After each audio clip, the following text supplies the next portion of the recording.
CFR Network, CFR Sports, welcome back to the broadcast. Very special guest with me today. I have Mitch the Dragon with me. Very happy and pleased to have this young man on the broadcast with me. Former mixed martial arts fighter and a commentator broadcaster for One Championship. Welcome, sir. Hey, Noble. Good to be here. Thanks for having me. I'm excited. Yes, me too. Me too. As previously discussed, you're a very interesting and charismatic figure, and represent the sports and the organization very well. So I thought, let's do it. Let's have the old sit down conversation. Let's unpick the mind and go deep into the mind of the dragon. Yeah, man, I'm excited. This is going to be fun. Yeah. The CFR Network, I'm a fan, and I'm looking forward to this. So let's do it. Definitely. Well, let's start off with the tumultuous year of 2020, and now we're in 2021. How has that been for yourself? How have you been able to navigate and stay sane? Well, like most people, 2020 was really difficult. I'm sure that people around the world have been going through a really hard time, and I'm no exception.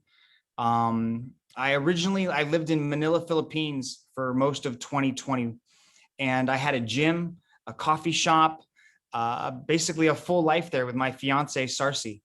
And we pretty much traveled the world, and we went sort of on this journey to find the perfect sort of lifestyle creation facility for people. Like, I've got a whole system of training called Fight Shape, where I blend corrective training with physical therapy and strength and conditioning. And then we tie in a nutritional aspect as well. And we searched the world for basically all the best stuff, and we combined it into a facility in Manila. And no joke, on the month that we broke even on our training facility in our coffee shop, that's when COVID hit. So it was really hard, and I didn't really fully anticipate everything that was going to happen. And I'm sort of disappointed in myself in that manner, that I didn't really kind of have a plan B. I thought this would pass, and I didn't really come up with an alternative solution, going fully online and everything. So we toughed it out for about 6 to 9 months in Manila. And then One Championship called me and said, we want to do shows in Singapore.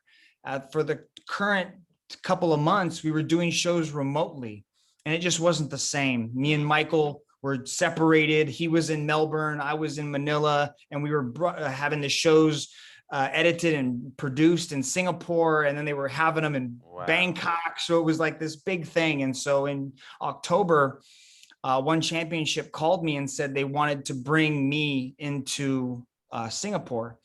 And if I left Manila, I wouldn't have been able to get back in, because me and my fiance couldn't get married because the embassy wouldn't release the paperwork. So I knew that if I left Manila, I wouldn't be able to come back.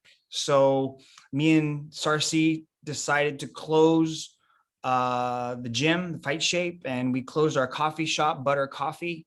And dude, it was the hardest thing, man. I can imagine. To sell my equipment off like that, like piece by piece, people were coming in and taking little parts of my soul, right? Your memory and soul. I totally get it. Yes. It was so hard to sell all that stuff, but Sarsi was a beast, man. First of all, Sarsi built this gym in like 6 weeks, because I said I wanted a gym for my birthday. And she's an animal. Like, she's a terror when it comes to business and work ethic. And I couldn't ask for a better partner. And she stripped that thing bare, sold most of our stuff, and then put the rest into storage. And basically a week later, I was saying goodbye to my cat and her, in basically pretty much the beginning of October. And I got on a plane, hopped into quarantine into Singapore, and I've pretty much been here ever since. One Championship has been great. They gave me a full-time position here in Singapore. And now I'm just waiting for the paperwork to process and to bring Sarsi and my cat to Singapore. So fingers and toes crossed that goes through very smoothly. Yeah. Um, that's look, as you already know, that portion, that glimpse within your life within that time frame is only doing nothing but fortify and build a better Mitch ultimately, you know. Just another crazy chapter in the story, so it's been wild. It's been weird to be here without her, and to be in Singapore. I lived in Singapore for 9 years, from 2005 to 2014. So Singapore is it's like my second home. I've Yeah. lived here longer than anywhere else in the world, and I love Singapore. So I've got some friends here, and I've got a great job, and it's going quite well. Definitely, definitely. I mean, before we go, we stay in the presence. Let's go back to the past. Let's rewind time a little bit. Where was we born and raised, Mitch? Well, I was born in Erie, Pennsylvania, on the East Coast of the United States, and then we moved across to pretty much Washington, and I was raised in Seattle, Washington. Beautiful And place, I hear. yeah, it's wonderful. It rains about once every 3 days. But those 2 days, man, it's a beautiful location, and I loved it. I got to grow up going skiing and swimming in the ocean, and it was a beautiful place to raise and to spend my childhood. Excellent. Was you very active? As you said, skiing and swimming, was that all part of your childhood, being quite an active, sporty kind of person? Yeah, I've always been, you know, I've always been an active kid, right? I started, but it was always martial arts. Like I tried other sports like basketball and tennis in high school and stuff like that. But Hmm. ever since I was a little kid, I've always had martial arts in my life. So to now think of me, when I first started, I was like 6. I just started karate. And to think of it, pretty much, all this time later, Yeah. 37 years now or something like that, that I would be analyzing martial arts for a living and commentating on it and studying it. Like seriously, my entire week is just Yeah. studying martial arts. It's an amazing occupation, an amazing dream come true. So it's really something special. Definitely, and many people only can but dream to be in a position. I mean, they see the veneer, the finished product. They don't necessarily see the back office stuff, the interviews, the hours upon hours of studying tape or going through people's bios to know who they are, what their strengths and weaknesses are, so you can go up and perform to the high levels that you are, and just this is this person, this is what camp they fight out of, this is their kind of style, this is their records. It's a truly, I don't know, immeasurable talent to be able to retain information and come across authentic and stuff. Some people can do it obviously better than others, but that is again the the beauty is the beauty, I should say, of us, of humanity, and of being so different. The way we analyze things, the way we talk, the accents and stuff. It creates such a wonderful melting pot of a world. Yeah, 100%. Yeah. So you mentioned karate. You did that when started about when you were 6. What other combat sports did you get into?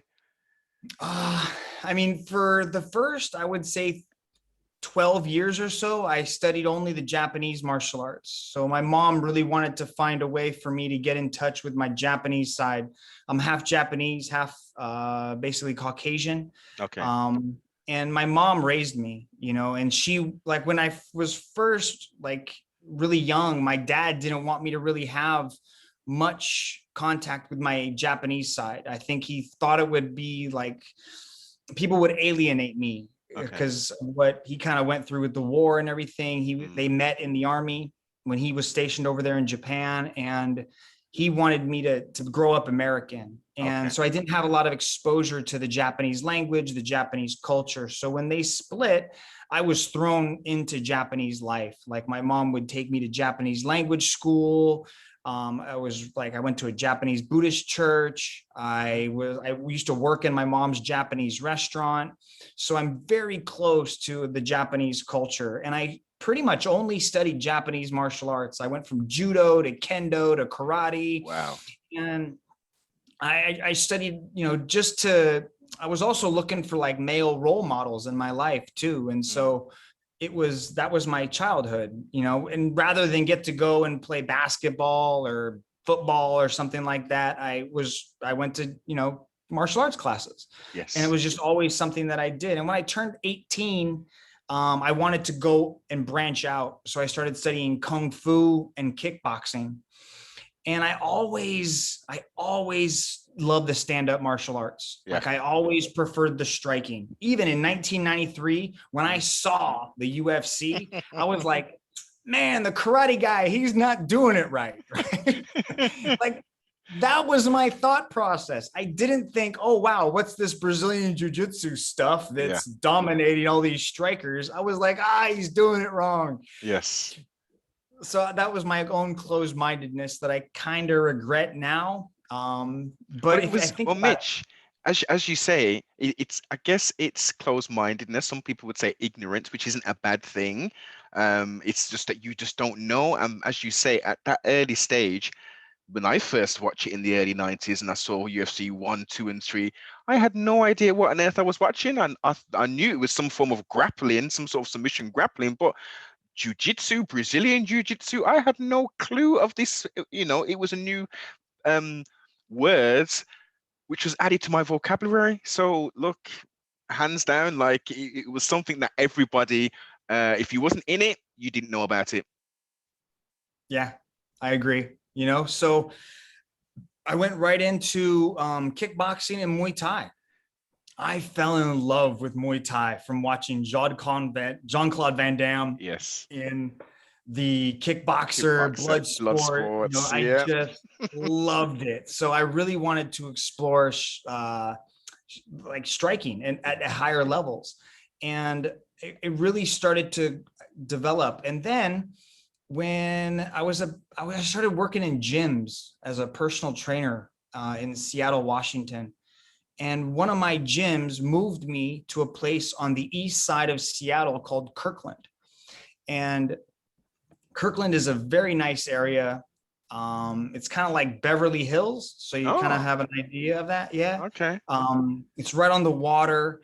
And right a couple of blocks away, I got really lucky.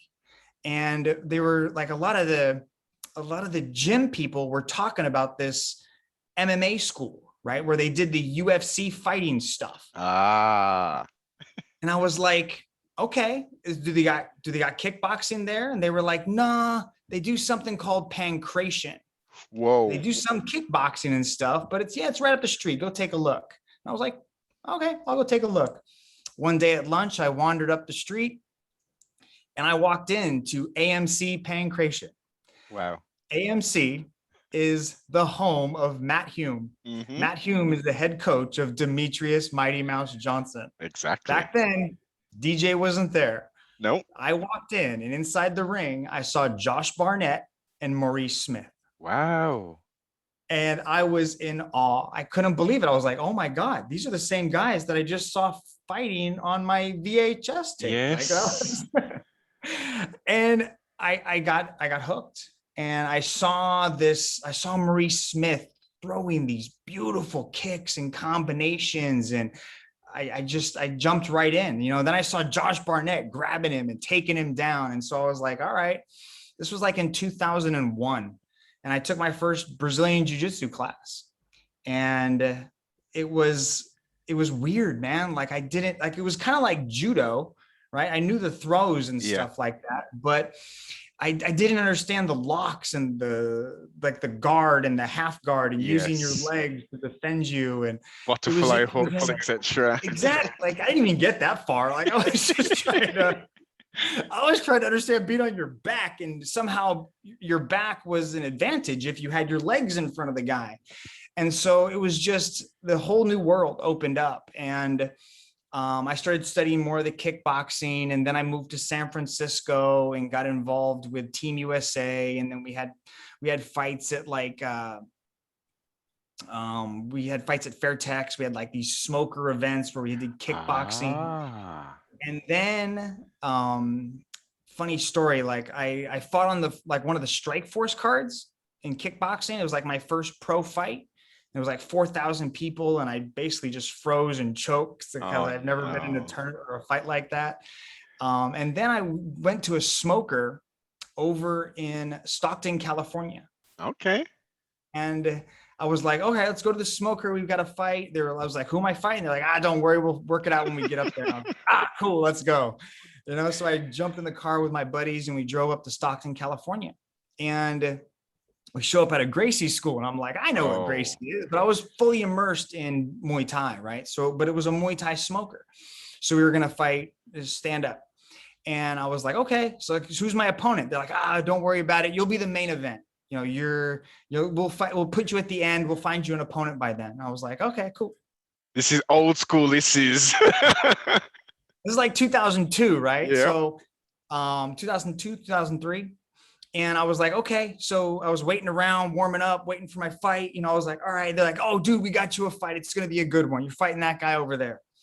I saw a dude wearing a tank top and a pair of board shorts, curly, crazy hair. And I was like, who's this guy? I was like, no problem. I'm going to crush this guy. I was big at the time. Yeah. I was like muscular, and I was like, I'm going to smash this kid. And I look at him and I'm like, okay, I'm sizing him up, as you do. And then I look over on the wall, and I look over at him, and I look over at the wall, and there's this wall of all these pictures of all their champions. And I see this dude with the same crazy hair and board shorts holding a belt. And I'm looking at the dude, and I'm like looking at the thing, and the dude starts to nod at me. He's like, yep, that's me. And he's holding a WEC belt. Oh. And I was like, I pointed at the thing, and they're like, yeah, dude, you know who that is? And I was like, no. They're like, that's Gilbert Melendez. I was just thinking it was like Gilbert. I was like, I had no idea who Gilbert Melendez was. I was like, all right, it's on. Let's go for it. But I did know who Nick Diaz was. Yes. Nick Diaz was in his corner. Okay. Yeah. So I was like, oh, this is going to be good. Let's do it. And dude, he put it on me, man. He came out from the opening bell and just throwing huge shots at me, but I lasted 3 rounds. He even picked me up at one point and slammed me on the ground. Wow. And he's like, oh, my bad, my fault. Wrong rule sets. Yeah, sorry. But it was a good fight. And I lasted the 3 rounds, and they raised our hands and called it a draw. And it was a good experience. But that was kind of like my first taste at mixed martial arts. And I was like, okay, all right, I see how it is. But I stayed with Muay Thai for a while. Mm-hmm. I got an offer to go to Singapore, and one thing led to another. And, now here I am. So what was, if we can go back to your that particular event, what was your feelings like? Because as you say, you choked at the Strike Force events. How did you overcome that? What was your keys to successfully, participating? I'd never really been in front of a crowd that large. They say like jitters and stuff like that. Mm-hmm. But it's real. Like it was a real sort of panic that kind of hit me. Like I'm used to competing in like empty gymnasiums. Yeah. And the first time there was like, man, there must have been close to 1,000 people there. And it was, I remember walking in and going, oh my God, what did I get myself into? Yeah. And I just remember stepping into the ring and then not getting over that panic, not getting over, like, I didn't feel like I was ready to be part of that kind of thing. And it was just sort of my own sort of insecurities that kind of just got the better of me, and people were like, dude, that's not you, that's not your style, you're usually a lot more aggressive, and you don't wait on anybody, you don't stand there. And I just kind of froze in the moment, but it was a huge lesson, and it was just something that I learned that I knew I had to get over with. And then I knew that I liked it though, even though I choked and I failed in front of so many people. I imagined what it would be like if I did well. Yes. What if I competed up to my potential and actually performed good? And I wanted to do it again, and I wanted to do it again. And then that just that rush, and then to have the opportunity to come to Singapore. It was like, the reason why I came to Singapore was just the chance to be closer, because I thought it was like close to Thailand. So Okay. I thought, right? I thought that it would, like, there would be amazing martial arts out here in Asia. And that's what really drew me to coming to Singapore. It wasn't, for work or for money or anything like that. It was just the idea to up my training game. Yes. And so when I arrived here in Singapore, dude, there was like 3 gyms on the entire island, the entire country of 5 million people. There was 0 martial arts here. There was like some kung fu and some karate and a little bit of taekwondo, but I had to travel all the way across to the other side of the island to find a mixed martial arts studio or a Muay Thai gym. Yeah. And it was, I did it a couple of times a week. I would just travel out, but I also had a couple of people at the gym that I worked out that also held pads for me. And I started to get more and more into it. And after a few years and a couple of amateur fights here locally, I met Chatri Sityodtong, and life took a drastic turn. I can imagine. Okay. So talk us through that chance meeting then. Yeah. I was working as a strength and conditioning coach for a BJJ guy. His name was Setsuma. And he's like, one day he was like, you have got to meet this guy that I'm training with right now. His name's Chatri, and he is thinking about opening a gym. He's going to have a party. And I was like, let's do it. We went to this party and I got to meet Chatri, and Chatri says that he was going to open up a gym with nothing but world champions. He was going to find the greatest martial artists in the world and bring them to Asia, to Singapore specifically. And I was like, well, at the time I was like modeling and acting a lot. So I had all kinds of people offering me like gym jobs and come work for us. And I was like, okay, whatever. Dude, legit, no, not kidding at all. 2 weeks later, we were on a plane to Thailand, man, picking up people and bringing them to Singapore. And we found some of the greatest martial artists in the world, Muay Thai guys. And then we started to build this gym. Like, we started to erect these evolved mixed martial arts. And it was an amazing experience for, man, it must've been like 5 years of my life. I was surrounded by the world's greatest martial artists. Yes. And I was just, it was an amazing experience. And I got to go to Thailand. I got to fight there a bunch. I went there like 4 or 5 times and fought for belts, won a belt in Thailand, which was an amazing experience. Became a certified Muay Thai instructor under Kruyodtong Senanan, who is the founder of the Sityodtong Academy. Yes, indeed, sir. Yeah, so like that is one of my, like, the belts are cool, the jobs are great, but that's kind of one of my biggest accomplishments ever. Crowning achievements. Exactly. And like, and then to get to fight, for martial combat, and then to, transition into One Championship, and then now to be a commentator here, it's truly an amazing journey that I'm so privileged to be part of. Definitely. I mean, that's something I was unaware of, that the Evolve gym element. I didn't have I didn't know about the connection. So that's where it sort of, the foundations were created before One Championship was born, I guess. Yeah. Wow. But now Chatri doesn't have much of role in Evolve. Now he's primarily the chairman and the CEO of One Championship. So he doesn't even run. He doesn't even really have any attachments to Evolve Mixed Martial Arts, but it was an amazing thing, and we actually competed on this on a Muay Thai card, like in 2009. Like we fought on the same in the same stadium at the same time. It was amazing. Wow. Did you both get the victory at that on that event? He didn't. Okay. He did great. He did Yeah. great, but he fought a valiant competition. It was a very tough fight. But it was an amazing, so we're always going to have that sort of that kindred bond, Bonds. Definitely. Yeah. And look, unless you can correct me, I mean, how many other promoters, chairmans are out there actually competing grass level? Not necessarily now, but have actually competed and been punched in the face and kicked in the, this is unheard of, really. Dude, Chatri is the real deal. He's got a purple belt in Brazilian Jiu-Jitsu. He's a former pro Muay Thai fighter.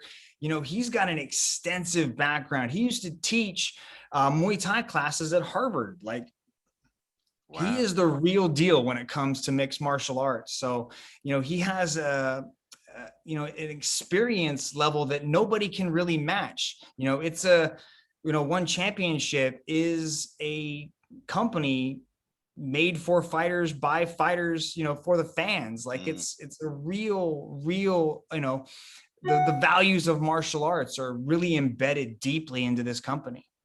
100%.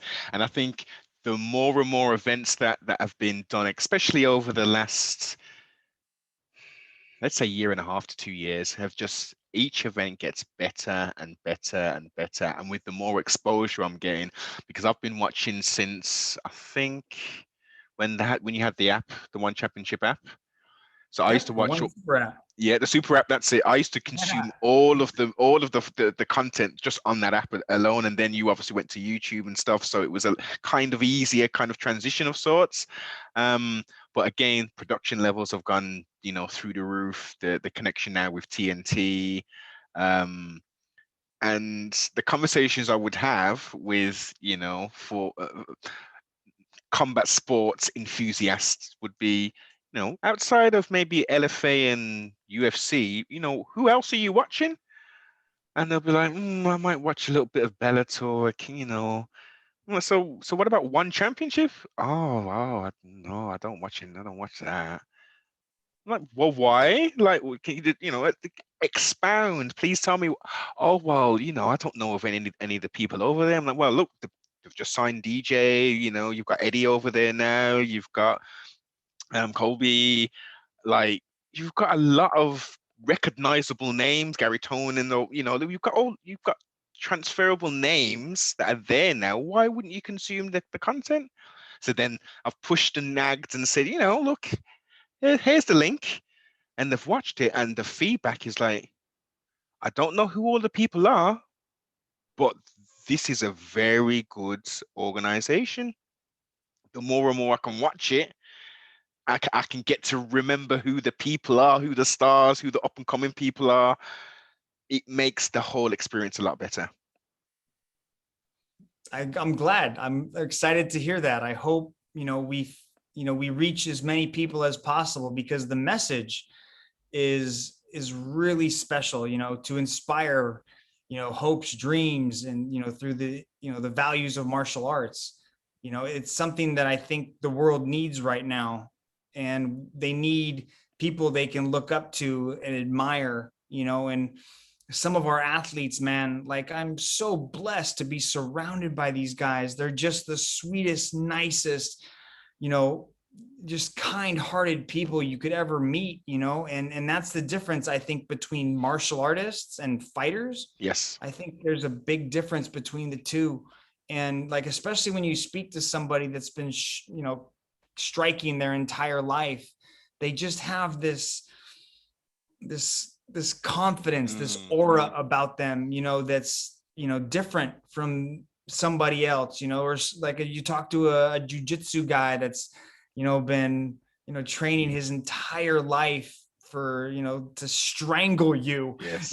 so it's something that's truly unique and special. And I hope that more people, as many people as possible right now. I mean, our reach is ridiculous. I know. Like our reach is like 2 billion people through all the different countries that we're in, over 150 countries. And now we're starting to really get a big push in, your neck of the woods, the UK, and Yes. also into America. So the sky's the limit when it comes for us, because the big markets are just now finding out about us. And so I'm excited to see what happens in the next couple of years. 100%. And pardon self, with the latest title defense, and everyone was saying that DJ is gonna come in and he's gonna, I mean, he did excellent. He was challenged a lot in regards to the tournament, and I think that tournament belt is beautiful. It was almost as big as DJ. But they thought he was gonna do. They thought he was just gonna run over the champ in 1 to 2 rounds, and that was it. But when I watched the fight and I saw them stand together, I thought, my God, this looks like 2 different weight classes. He looks so much bigger than DJ, not just in height, but in size. The optics looked crazy, but ultimately he has shown trustfully and proved that the UFC is definitely an excellent organization, but we need to look at the fighters as in general. Take out the organization heads of sorts out and say, who are the best fighters in the world? We can't just look at UFC and Bellator now. We have to be looking at PFL potentially. We have to be looking at One Championship, because there is talent absolutely everywhere. Yep. And wait until you start seeing some of the guys we got coming. Wait until you see some of these guys. Like we just signed Gordon Ryan, right? Yes. Gordon Ryan is taking on Shinya Aoki in a grappling match. But it's not just going to be grappling eventually. That's how Gary Tonin got his start. Now we get to see what Gordon Ryan's all about. So this is going to be a really intriguing year, man. I know with the one on TNT series that we just got finished with, it really opened up the eyes of a lot of people. Yeah. That, we've really got some serious, strikers and grapplers and mixed martial artists that are coming to take over, and once you start to find out who these people are and you start to get to know them, like Christian Lee, you find out, man, this kid's a killer. He's 22 years old, running through people. Yes. It's and that last and performance, now you got the women. Dude, Empower. One Empower is coming up on May 28th. It's a women's only card. Yep. You're gonna fall in love with these women. They're so exciting and so entertaining. It's gonna be drama from top to tail. 100%, and that's record breaking. That's never been done as far as I'm aware of. All women's card. Well, they've done the Invicta stuff, but that's like an all women's organization. None of the big organizations have ever done all women, So, and I think, women's mixed martial arts draws a lot of eyes, and especially with some of the contestants we've got in the Atomweight World Grand Prix, it's going to be some really high level mixed martial arts that you're definitely going to enjoy. It's talent stacked. I mean, there's not many.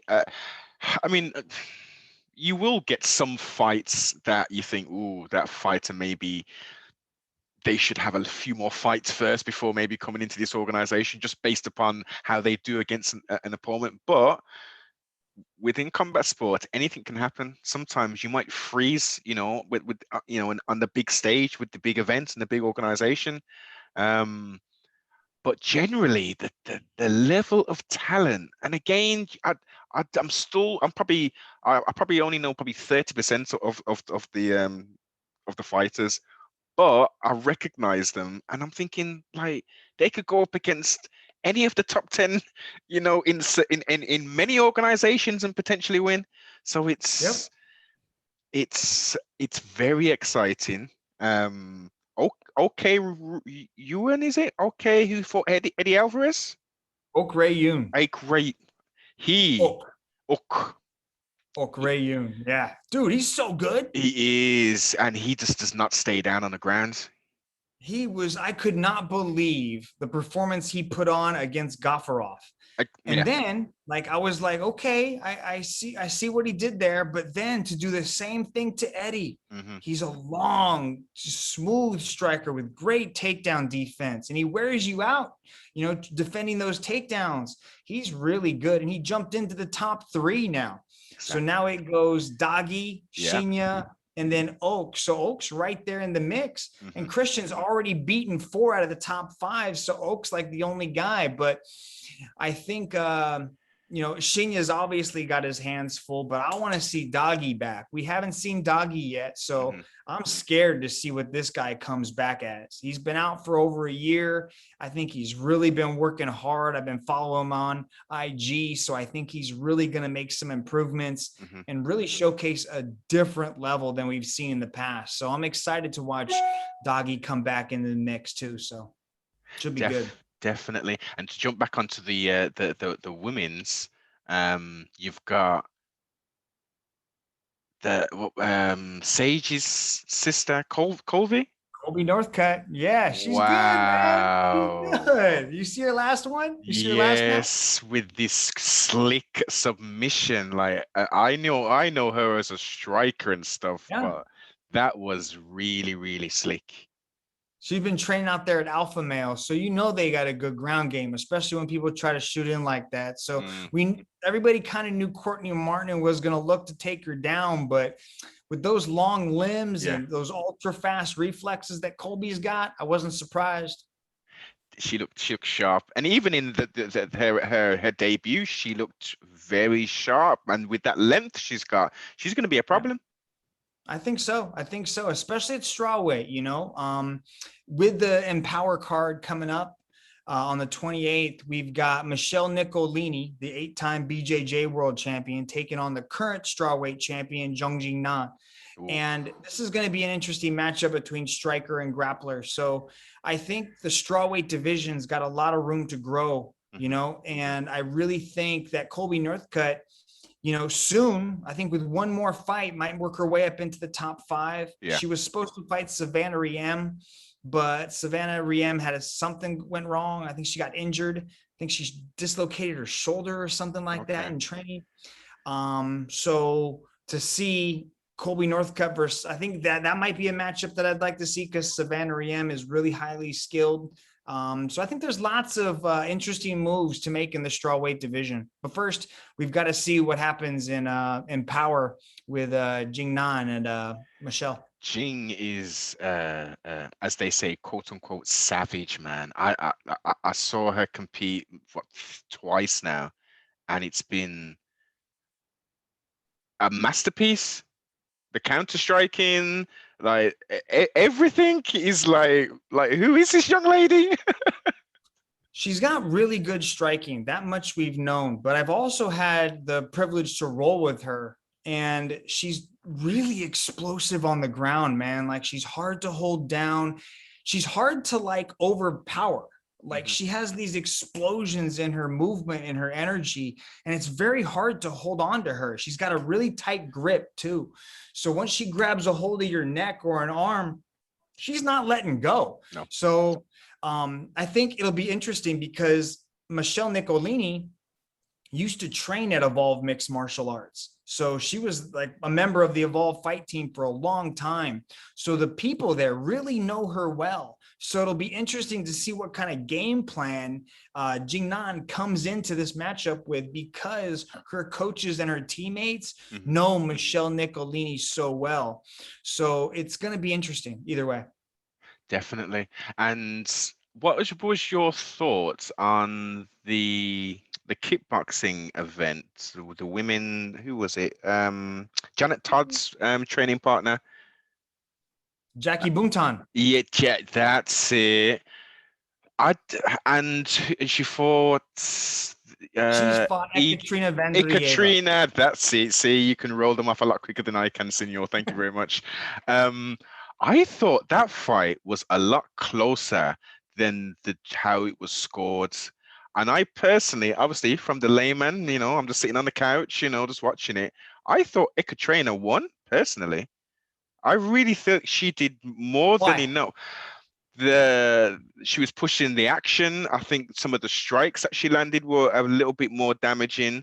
Um, the whole, I think obviously it's the entirety of the fight, so I won't do round by round. No, But not in Muay Thai or kickboxing. Kickboxing and Muay Thai are 10-point must. oh, of course, yes, exactly. What am I thinking of? Yes, okay. So I think 2 rounds, Ekaterina won clearly. I think the third round, I think I would have given to the young lady. Well, that's what she said. Like in the post interview, she said that she felt everything she knew about, Muay Thai and striking, she felt she won. So I wouldn't be mad at seeing that again, because Yes. Ekaterina in this matchup looked better than she did when she competed at atom weight against Janet Todd. Yes. So she looked a lot sharper. She did move forward well. Hmm. But the thing is with the small gloves, I think that she was getting touched a lot more. She didn't, like, the forward pressure was there. She Yeah. was, moving forward and she was controlling the center, but it was the movement of Buntan. It was the counter striking, I think, that edged her out a little bit. Okay. And I think Okay. it was just the shots were landing a little bit more. But I wouldn't be mad at a rematch. I like to see Ekaterina. I think she's a really talented striker, and she's Yes. also still getting better. Hmm. But in saying that, Buntan is only like 23 years old. No. She can really make some improvements. Her speed is really high level, and her counter striking is good. And she's got, I mean, Janet Todd in her, as a teammate, Brian Popejoy as her coach. I think Boxing Works is going to turn out some good people. But at Empower, we've got the queen of kickboxing, the queen of female striking coming in to One Championship. So Anissa Mexen is a whole different level of striker. And she's competing at strawweight, but she says that she wants to drop to atom weight. So this is going to be a really intriguing addition to the women's kickboxing. Definitely. I mean, And Muay Thai. Could be Muay Thai too. I don't know. I've never seen her fight in small gloves, but there's rumors saying that she wants two sports. So she wants a kickboxing belt for one shoulder and a Muay Thai belt for the other one. So. It seems the season. It seems the season, and if the fighters are willing and the promotions are willing, why not? Why not? Yeah. And especially within one, you've got an opportunity to be a kickboxing champion, a Muay Thai champion, a MMA champion. Like it's who can say that they've done that? Sam A, Gayang Hadao, he's got two sports. Nong O Gayang Hadao, does he have two sports? I think he's only had Muay Thai. One, yeah. Capitan Peyendi Academy is kickboxing. He wants Muay Thai, but Sam A Gayang Hadao and Stamp Fairtex had two belts at one time. Yes, very true. But now she's focused on Muay Thai, which I'm not mad at. I'm excited to see her do Muay Thai, MMA.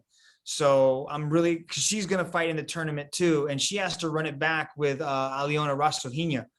That's going to be very interesting. Very. Did you see the first match? Yes. Dude, how good did Stamp look? Very good. Very good. So good in every single area. Stopping takedown, scrambling, jiu-jitsu off her back, going for all sorts of submissions, So very game. Just that little mental lapse at the end, it was a weird sort of guillotine choke that she got caught in, and she says she didn't tap, but it kind of looked like a tap, but I don't know. Yeah. So, I'm excited to see him running back, and I'm really, because every time Stamp does mixed martial arts, she leaps forward in her progress. Leaps and bounds every fight. You see a dramatic change. Yes. Every time. RDR? What on earth is this guy on? beats Ung-La at middleweight, Yeah. then takes the fight on 5 days notice and takes his belt at light heavyweight. Come on, man. Now he's trying to go after the heavyweight king. Come on. Yes.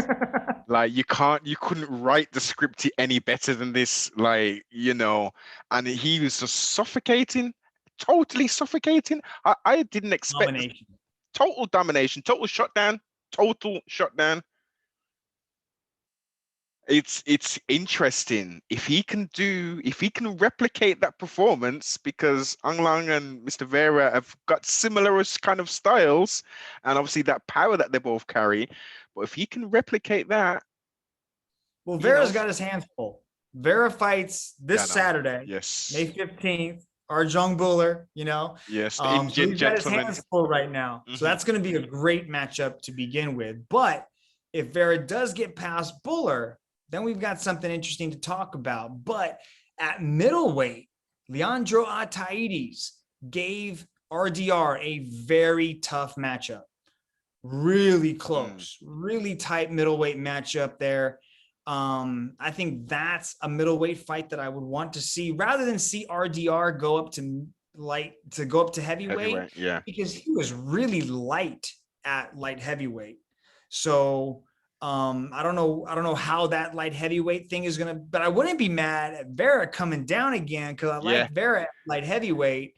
So I don't know. I think there's a lot of interesting matchups that can be made in those upper divisions.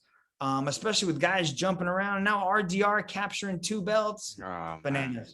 Fighter of the year. That what he's done in regards to capturing those 2 belts and the dominating performance, fighter of the year, hands down. He short notice, bro. Exactly. I thought it was 6 days notice, but you're saying it's 5 days.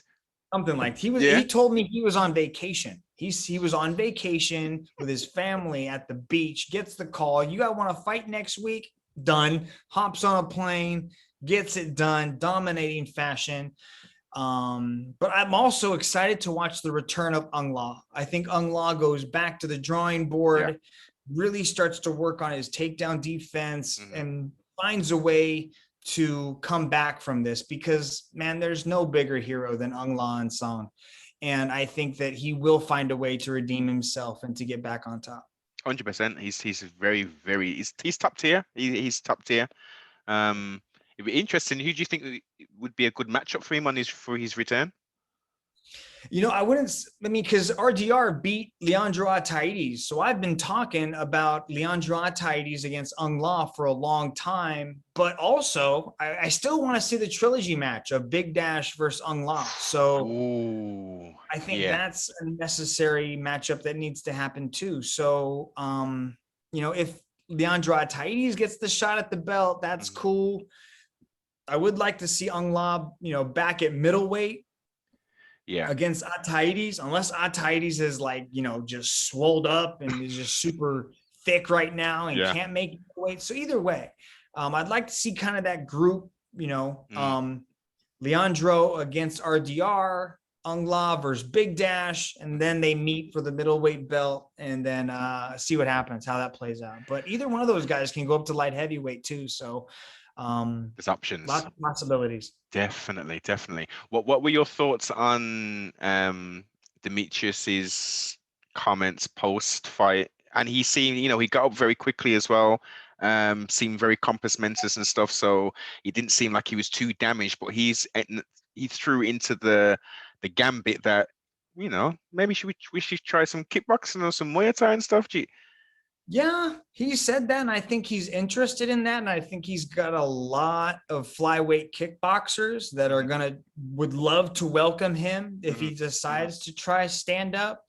But I think that I want to see him do mixed martial arts. I've trained with Demetrius Johnson. I've done a full camp with him. There is nobody that puts things together the way that he does. If he just wants to stay active, and not take the wear and tear on his body, because I know kickboxing is a lot less abrasive to your body. I never got hurt until I started grappling. So I would love to see him compete in striking. But, man, these 1 Super Series strikers are a different level. I was striker. thinking the same thing. DJ's not known for his power.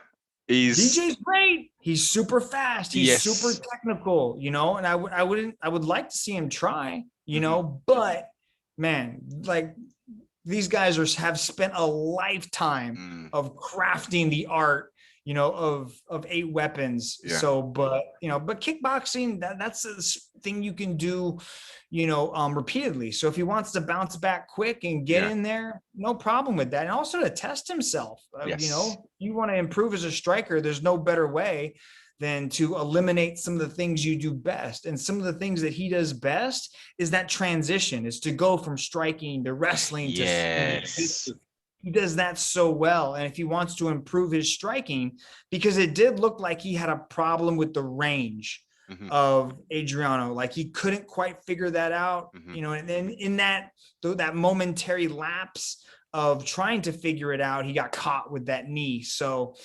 it might be a good way for him to sort of work on that skill, if he wants to get better at the striking. So I wouldn't be mad at it, but he has to keep in mind, like Elias Inahachi is talking about welcoming him, and I was like, woo! But Elias says he wants to fight in mixed martial arts. And that's what I'm super excited about. I'm really excited about these world-class strikers coming to mixed martial arts. Challenging himself. Exactly. Like Fabio Pinca, he did it against Shannon Wirachai, and he looks pretty good, but I'm not seeing enough of it. I like seeing these world-class strikers try mixed martial arts and really put on some incredible performances, just like Stamp Fairtex did, or, Dej Demirong did, where he competed and he won a world title at it. So that's what I'm most excited about, is to see these strikers come down into MMA and put their skills on display. You can stop a takedown and knock somebody out. Yeah. That's the complete sports there. That's you're the complete combat sports mixed martial artist. Then, could you imagine Rotang? He wants to. I think his style would work perfectly. So, did you see that fighter that he competed against, Mini T, Daniel Williams? He did excellent. He's a mixed martial artist. He fights both. He fights both ways. So he goes Muay Thai and MMA. So I hope we get to see him back too. So that's he impressed me really well against him. He did. I thought, again, because you've got so many fighters and stuff. I heard the name and I thought, I don't think I've even seen this guy fight before, have I?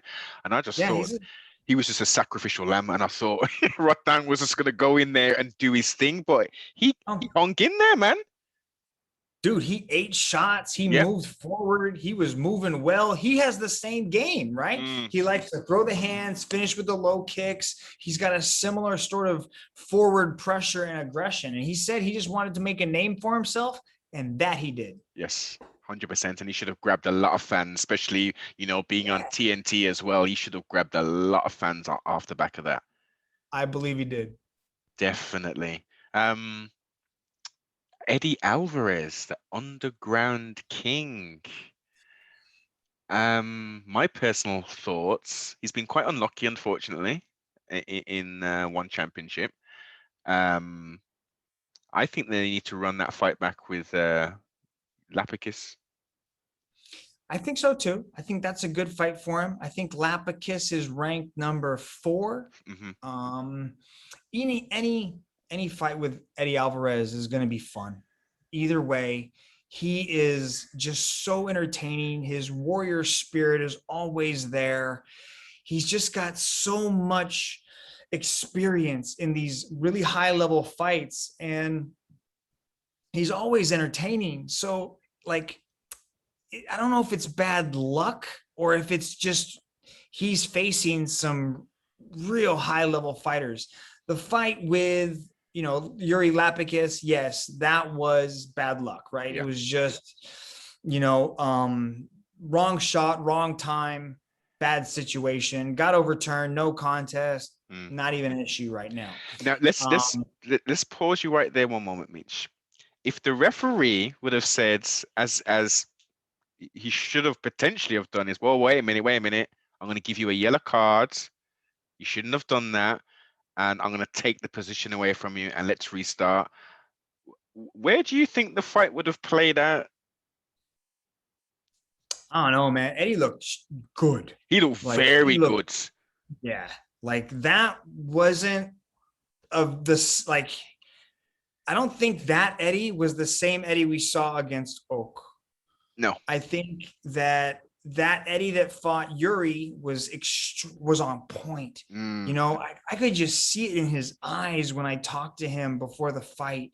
The way that he was moving in his head and the aggression that he showed, the way that he shot in and then started, punch. I think that, we would be looking at an entirely different top 5 right now if that happened the way that it did. And Eddie could be knocking on the door of a title shot, right? Totally. What's next for Eddie is I'd like him to take a minute, sort of recover. Doing 2 fights like that back to back, not only is it physical stress, it's also an emotional stress being away from his family like that. But I would like to see him do it again with Shinya Aoki. I know Shinya's got a grappling match that's all set up with Gordon Ryan, but I wouldn't be mad about a rubber match with Shinya Aoki. Or run it back with Yuri. Let's see what happens there. But I think Eddie's not done. I think the way that he looked with Yuri, I think there's a lot more miles left on that truck, man. I think he's got a lot more in him, and I'm excited to watch what happens with him. Definitely. It would be wonderful if he can have the UFC belt he's got at home. He's got the Bellator belt at home. I'm sure he's got another belt from another organization. If he could get that beautiful One Championship belt as well, you think he could beat Christian Lee?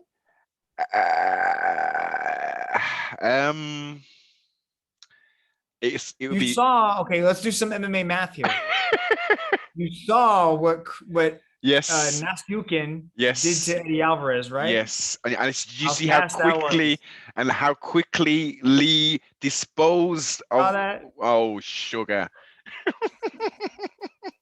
So Christian Lee is the real deal, bro. At 22, man, it's gonna be like pulling Excalibur out of that stone to try to get that belt off of Christian Lee, man. I think I don't know, man. Unless he gets big and tries to go up to welterweight, I think it's going to be a handful to take that belt from Christian Lee, man. I've underestimated this kid since he was 17 years old.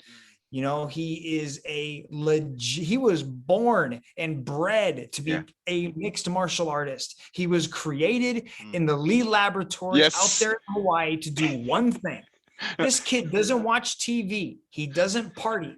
He is not like a normal 22-year-old kid. When I was 22, I don't even want to talk about the crap that I was getting up to, man. This kid does not do normal things. He lives the life of a professional athlete. He wakes up, he eats, he sleeps and eats and breathes mixed martial artist. That's all he does, man. And now he's got a family. Now he's got a wife and a kid. This kid does everything ultra fast. Yeah. Everything is done in turbo speed for this kid. So I think he's gonna be a handful for anybody in the lightweight division. And I am a true Christian Lee fan. Oh yeah, 100%. 100%. I think it's going to be very hard, as you say, to. And I like the analogy, the Excalibur sword from the stone. You couldn't have said it any better. It would be a. I didn't remember that one. Yeah, pen that down. It's going to be a very difficult task to take that belt away from that young man. It's going to be something that we've never seen before, or it's going to be a lack of concentration, and anything can happen within mixed martial arts. It could be a lucky punch, which isn't so lucky, I guess, or well-placed punch, we should say, or a kick, or it could be a slick transition into a back mount and a quick choke that could potentially steal that title, but that's a very low percentage, I would say. I don't know. There's that Oak Rayun guy. Oak Rayun, man, he's been thoroughly underestimated. What if he's the next global superstar? You know, so I think that, Nastyukhin, Yuri, that's 4 and 5, but then Oak is sitting there at number 3. But then there's Shinya. And he's been looking good, man. He's been He's looking been looking really good. I know he's real. got his hands full with Gordon. I said it before. I'll say it Mhm. again. He's got something important on his mind right now, but you know, that and like so that's why like Shinya versus Doggy, Yeah. could kind of determine the next number one contender. I don't know how soon Christian wants to get back in there, but it could kind of, I think that's the matchup that needs to happen in the lightweight division. Or Oak versus Doggy. Oak versus But Doggy. I can see that. I can see you that. know, Doggy needs to get back in there regardless. Hmm. But I'm really looking forward to seeing what happens in the lightweight division. But then there's also, the feather man are just so much There interesting is. stuff that I think that's going to happen this year. Tan Lee needs to defend his belt. I'm hoping it's against Gary Tonin. I would Mm. love to see that matchup. And then, John Lineker has been Oh calling out my. Viviano Fernandez, John which Lineker has is, had a resurgence like no other since he has come to One. He has yeah, been man. looking on fire. Those Yeah. hands, bro. Those Yep. hands. Terrifying. Mm. Terrifying. And the strange thing about it is, which he should have, well, I don't know, maybe it's the timing, maybe it's the organization pressures and how things are done, but he hasn't looked better since he's came to One. He's just been looking like unstoppable, literally unstoppable. Well, I think a large part of it, because you know about his weight problems in the past, right? He was Yes. always missing weight, Hmm. right? Hmm. So I think now that you get to hydrate, Hmm. you see it in a completely different athlete. Like that's one thing that, has kind of made me think about, coming back is what would it be like to not have to worry about making weight, Mm. to not have to dehydrate yourself those last couple pounds, because when I was fighting mixed martial arts, you'd spend 8 weeks of time kind of just losing weight, Yeah. right? Counting almonds and, so obsessed about that number on the scale. Yeah. That was your biggest worry.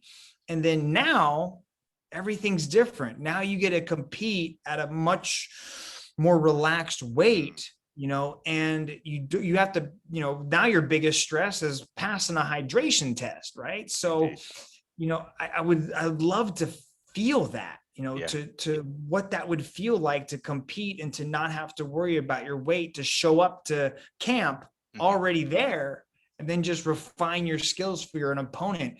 And I think that's what we're seeing with John Lineker is we're seeing this killer that's always been inside of him, Yeah. but he's had to worry about so many other things such as making weight Hmm. that he couldn't realize his best performances. And if he can do that over 5 rounds, that's scary, Very terrifying. much so. That body shot, those body shots are out of this. I could hear them. I could feel them. Never mind hear them. I could feel them at home when he's throwing them. I can feel him, dude. I'm right there, right? So, and we're not even ringside anymore. We're not even circle side, right? We're way up in the rafters. We're up high Yeah. now, and I can hear the thud of those shots when they hit the body, and then he starts cracking you in the face, and that's a whole different sound in itself. Definitely, definitely. So as you said, and as we've witnessed, there's One Championship is going from strength to strength to strength. What is the situation now with TNT? Is there going to be another series of events that will be? I hope so. We better get season Yeah, two. yeah. I think our numbers were really good. I Hmm. think we tested really well.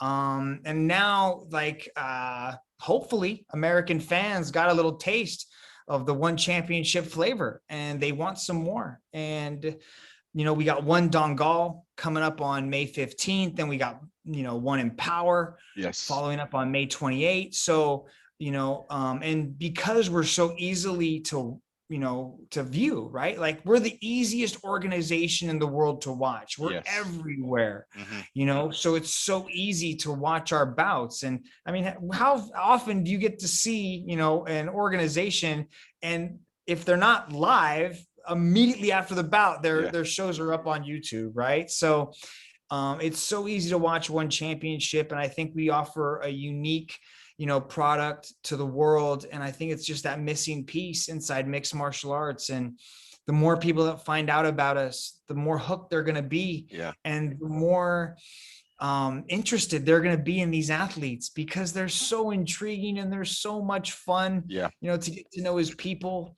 And I'm really looking forward to the fans finding out how great our athletes are. 100%. As the slogan is, we are one, a combination of so many different countries, fighters, ethnicities, religions, all that stuff, but we come together, under these global rule sets, or the 10-point must system, and you fight. And the excellent thing I will say is, after every fight, they're shaking hands, they're hugging each other. You did great, brother or sister, blah, blah, blah, blah. There's no, oh, no, get out of, I won that. No, that's no, and there's no bad feelings like that. This is a competition, you did better than me. I'll have to accept that. I would want to get it back if I can, but like, look, great job kind of thing. And that's what we need to, as you say, to show the whole world, making honor, integrity, highlighting the warrior spirit, Bashido, that can transform people's lives. Like, it's not all about chasing the dollar and being about yourself. It's about, can you be the best person you can? And in doing that, can you help somebody else to be the best person that they can? Yeah. Watch a Rod Tang fight. As soon as that bell sounds, he's thanking his opponent for the Yeah. opportunity to compete and to do his thing. And this is a guy with like over 200 professional fights, just a legit killer. And it's about the opportunity to test yourself and to become a better person. And as a fighter, in a former life, I feel that, nothing tests you the way that, competition inside the circle does. And it brings out the best in you in all areas. And hopefully through this sport, and people get to watch it, they're going to, whether they want to be a doctor, or, even run a marathon, or lose 20 pounds, or continue to fight cancer, they're going to find ways in their own lives to bring out the best in themselves. And I think that's what, One Championship's, mission is. And it's that message that we get to spread to the rest of the world, that there's a fighter in all of us, Mm-hmm. and we're all fighting against something. And, it doesn't matter if it's in a ring, or a circle with, an opponent, or if it's just, battling depression or cancer, or, weight gain, or, problems at home or work. We all fight, and we all dream, Mm-hmm. and there's always a better version of ourselves that we can be chasing. So hopefully people get to realize that, and they get to chase that version of themselves. Definitely. And to reiterate, the availability of consuming such content is so easy, versus like being in the UK. How on earth am I supposed to consume PFL content? I've gone on their website, and apparently there's something called MMA TV, and you basically pay £9.99 per event Really? yeah. Really? Bellator, is it Bellator like that too? Bellator, no, they've actually done a deal with BT Sports, which is good, so we can watch that like on cable or like on television kind of thing. But outside of that, so you've got Bellator, which you can easily consume. UFC, obviously, that's on BT Sports as well, apart from their paid per view, which isn't in the UK European market. We don't necessarily have pay-per-views, so it's a very new kind of thing that we're experiencing. I understand the fighters. It's all about, for me, it's all about the fighters. I mean, I love the promotion, but specifically if we talk about the UFC, it's all about the fighters for me. Getting as much exposure for them, them making as much money as they potentially can. But it's just like, you want me to spend 20? It's expensive living in the UK as it is. So 20 pounds is cheap, man. £20 is cheap. Dude, it's like $80 to watch a pay-per-view in the States. Oh shit. Okay. $20 is super cheap, dude. Well, all right then. Well, if you do the conversion to 20 pounds into It's dollars like would, less than $30. yeah, be about, yeah, about 30 pounds, $30 or so, yeah. Yeah, look, if you're financially stable, that's not an issue, of course, but not everybody is financially stable, Mitch. This is the True, thing. 100%, especially right now. But man, Asia has it really easy because we get to watch all that stuff on YouTube. At least Bellator, PFL, One Championship, all that stuff's on YouTube here. Wow. Yeah, and you can get a lot of great mixed martial arts on YouTube here in Asia because because before Bellator they were only on like Showtime, right? And before Yeah. that it was something else, so you couldn't watch it at all. But now they're on YouTube, which is a little bit easier. Is that the PFL, they full just came back, is huh? that the full event though Yeah, on Bellator on YouTube? yeah, You see, yeah. obviously, different regions do different things now. I did a recap of the last events. The event before that, they had the prelims on YouTube, and then you had to go to Showtime, I guess, to watch the other part of it.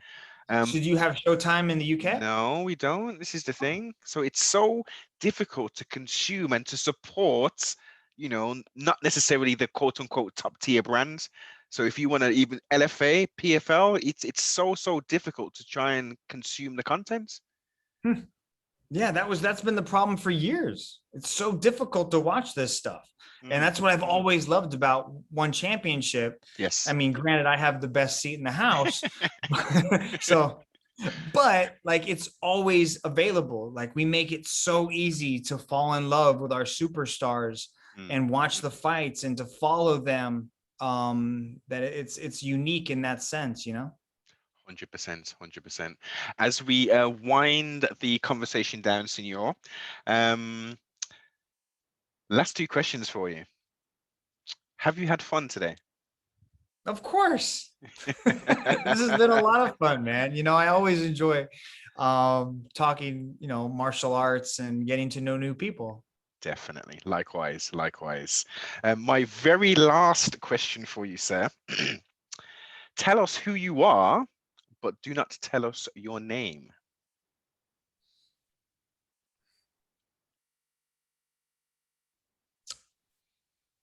I'm just a kid from Seattle, Washington that studies mixed martial arts and tries to make the world a little bit better through fitness and fighting.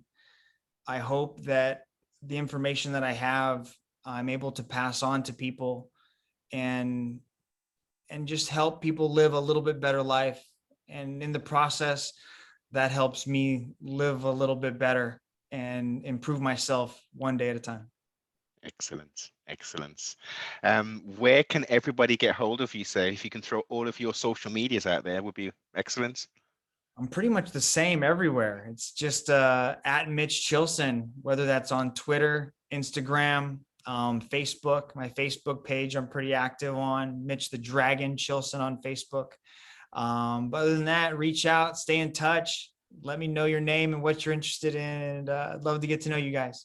Excellent, excellent. I will make sure I have links in the description. Make sure if you're not already following Mitch, get over there. And if you've just stumbled across this and you're thinking, One Championship, I've been hearing a lot about this organization.